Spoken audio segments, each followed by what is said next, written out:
You, who are watching this video, probably want to build your beach house in Nicaragua, but you don't know what type of construction blueprints you need, how to make them, or who can make them for you. Don't worry, in this video, which is the fifth part of the Ultimate Design Guide for Non-Architect series, I'm going to be talking about the types of drawings and what to expect from each architect. And yes, for this particular step, you must hire an architect, because all these drawings must be signed and stamped by a professional to obtain construction permits. For the proper development of a successful project, you need the following drawings. It's very important to previously visualize what your beach house will look like once it's built. This way you can see exterior and interior finishes. To be able to review those items, you need photorealistic images called renderings. Nowadays, you can use artificial intelligence to give you an idea of how your house could look. However, the expertise of an architect is always needed, because there are countless of factors that influence a project.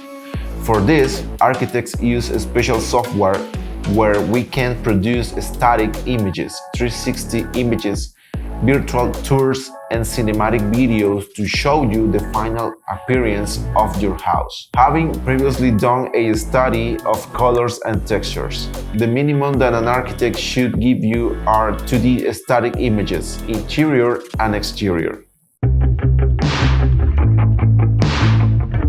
The architectural drawings are the basis of the project. It's where we translate the visual and artistic information from the renderings to the technical phase. These blueprints specify measurements, height, levels, and characteristics such as materials and finishes of walls, floors, and ceiling. Architectural blueprints provide details of overheads, kitchen island, bathrooms, furniture, facades, and architectural sections, and the types of doors and windows to be installed are specified, including paint codes. To give an example, it's practically a description of the design. In this way, architects can efficiently communicate to the contractor the necessary inputs for the proper construction and final finishing of the beach house. We need the structural blueprint. It's one of the most important documents for the construction of a beach house. We can say that they are the drawings of the skeleton of the project, which will keep each piece of the house standing. And let's say the architecture is the skin.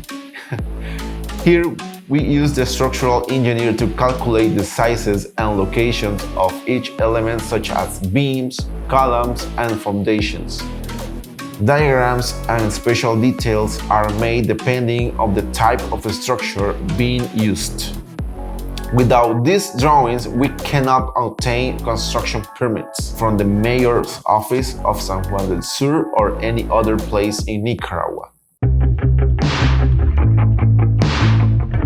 If the structure is the skeleton of the house and the architecture the skin, we can say that the plumbing is the veins, the lines that provide the necessary fluids for the proper functioning of the house. These drawings show diagrams of the hot and cold water lines and the location of the cistern tanks, the installation diagrams of the pool equipment, including the drainage lines for wastewater coming from the toilets and the gray water that comes from the showers and sinks.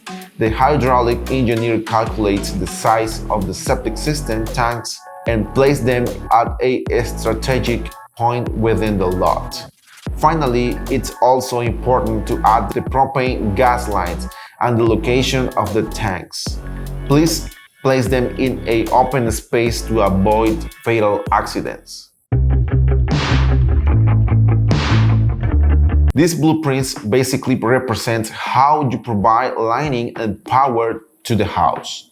For this purpose, we take the floor plans and locate the points where we need artificial ambient lighting. For example, with another symbol which will accent lights, courtesy lights with another symbol, etc. At the same time, we must review catalogs of lights that provides the amount of lighting necessary to be able to use the spaces according to their objectives. After this, we can think about the logical location of each of the switches according to the daily use that you will have in each room. The other important diagram to take into account is the location of the outlets. You should know that there are many types of outlets that you can use in a house depending on their purpose. There are normal outlets that are used to connect any type of normal appliances. There are also GFCIs that resist splashes of water. They are normally used near bathroom and kitchen sinks. Outlets for exterior rooms like patios, and the special ones for refrigerators, washing towers and AC units that conduct much more energy.